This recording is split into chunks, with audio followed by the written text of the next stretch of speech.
There are four types of singing in musical theatre: traditional or belt, contemporary, pop rock and legitimate.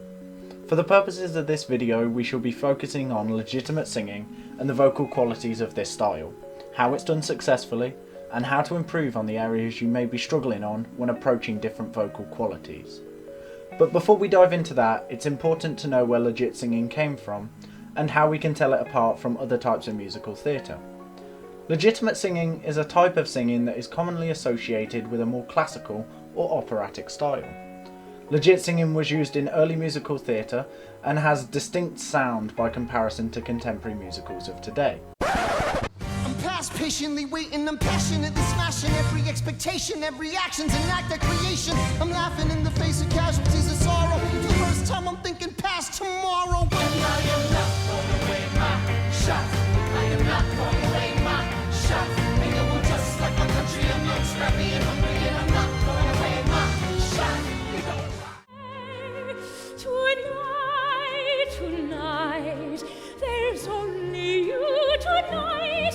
What you are, what you do, what you say. All day I had the feeling a miracle would happen. Legit singing was most prevalent from the early 1940s to mid to late 60s, also known as the golden age of musical theatre. However, there were still some musicals that used this style up until around the 1980s, when mega musicals began to take the stage with the pop rock style. Some of the key composers and lyricists that worked on legit singing musicals were Rodgers and Hammerstein of Oklahoma and Carousel, who effectively pioneered this style, Jules Stein of Gypsy, Stephen Sondheim, the lyricist of many great musical theatre songs, Leonard Bernstein of West Side Story, Frank Loesser of Guys and Dolls, and many, many more. Singing, there are also certain vocal qualities, three main ones to be exact, and these are cry, sob, and speech. Twang is also another vocal quality that I'll briefly touch upon just to give you some more options when approaching songs in this style. These vocal qualities can drive different emotions in the voice and give it variation, serving different purposes for each, and they all require a different vocal setup to achieve the desired sound. For each of these vocal setups, 11 things need to happen in order for the vocal quality to come out correct. These are as follows on screen. Take the time to pause the video, notice the differences so when you come to trying them out yourself, you know what to change within your own setup. These things in place, you should sound like a professional singer, right?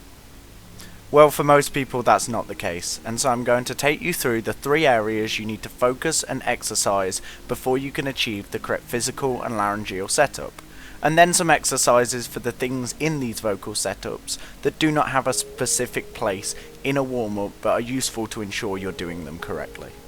For the purposes of cohesion, I will also be focusing on these three areas in the same way I do a vocal warm-up. So they may serve two purposes for you. If you like something you see in the video, then you could incorporate them into your own vocal warm-up. A great exercise for this is rolling down through the spine. You start with your legs hip width apart, ensuring you haven't locked your knees.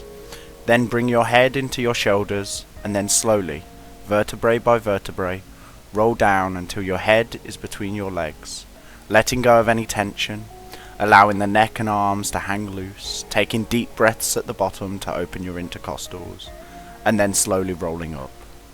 The last thing to come up should be your head, and your eyes should meet the horizon, finding a sense of stillness.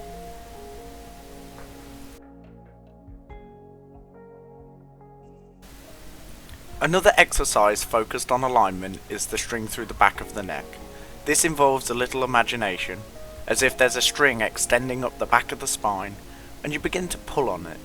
This prevents things such as poor head-neck alignment and corrects any slouching. However, it's crucial to still keep your knees bent. As soon as you lock them, you create unnecessary tension that will make it harder to sing correctly. If you are still struggling with alignment, I would also recommend lying in the semi-supine position, with your hand on your abdominal wall, taking some deep breaths. This is a very good tension release and may help a little if others I have suggested are less effective. Yoga is also another effective method for improving alignment. However, in the interest of time, I won't be doing any yoga work today. Ensuring that the jaw is relaxed is a crucial thing for any singer. If you're struggling with tension, then there's a simple massage routine that can help you with this problem. Simply run the bottoms of your hands down the jaw and then back the same way that the jaw hinges itself, and then finish with a temporal massage, as this can also help with relieving facial tension. Another thing that can cause problems for singers is tongue placement. For cry and sob, the tongue should sit behind the bottom front teeth, and the back of the tongue should sit on top of the molars as shown on screen. However, for speech it should remain neutral. Now, breath support is the groundwork for good singing, and combining this with correct alignment is paramount. A good way to test your breath support is the counting exercise. This involves counting up, taking an in-breath, releasing the abdominal wall each time you reach a new number, as follows.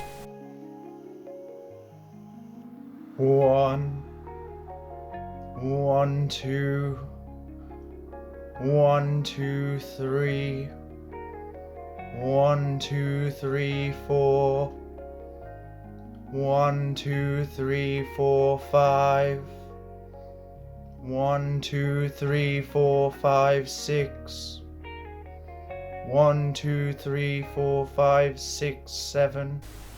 This can be used as a warm-up. I usually count to 10 for example, or alternatively, it can be used as an exercise to improve breath support. By taking the numbers even further, try testing your resistance by counting from 1 to 30, tracking your progress to see improvement over time. Sirening is another exercise that can be very beneficial to a singer. Sirening is going from the bottom of your vocal register to the top on an NG sound, and gets its name from a police siren, and goes a little like this.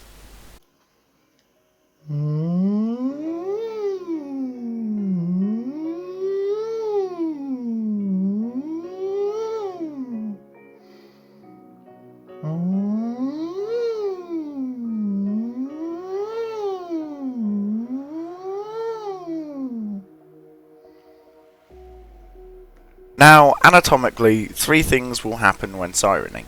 The thyroid will tilt, the false vocal folds will retract, and the vocal plane will lift. So this is a great exercise for range and pitch, but it also covers the false vocal folds part of our vocal setup. If you are unsure as to whether your soft palate is raised, then a simple gasp will raise the soft palate. You should feel like something has opened up. This structure is used in all 3 of the vocal qualities. Most of the muscles in your throat are designed to keep the larynx raised as it is in cry. And for these vocal qualities, you need to have full control over the positioning of the larynx. For example, lowering the larynx, as you do in sob. Fortunately, there's something that everyone does on a day-to-day basis that lowers the larynx, and this is yawning. A simple yawn will lower the larynx and give you a little more of an understanding of the positioning for that particular vocal quality. There are 2 things that will happen naturally as part of singing in this style. The AES will always be retracted, and the cricoid will always be horizontal, so I'm not going to spend any real time explaining these. Another thing in the list that doesn't really apply is torso anchoring. This is something that is used for belts rather than legit singing, so I'm going to leave this topic for another day.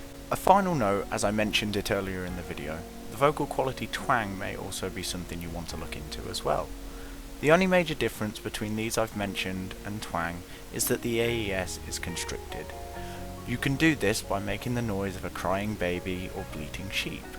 This may be something you decide to look into further to give the sound more variation than the 3 qualities I've talked about today. With sustained practice and exercise and the right knowledge of this style of singing, legitimate singing is a great way to explore some of the greats over the last 100 years, whilst also challenging yourself to something new. I hope this video has helped to give a wider understanding of not only the history, but a useful resource to those looking to get into legit singing, and has given you some ideas where to start. Thank you for watching.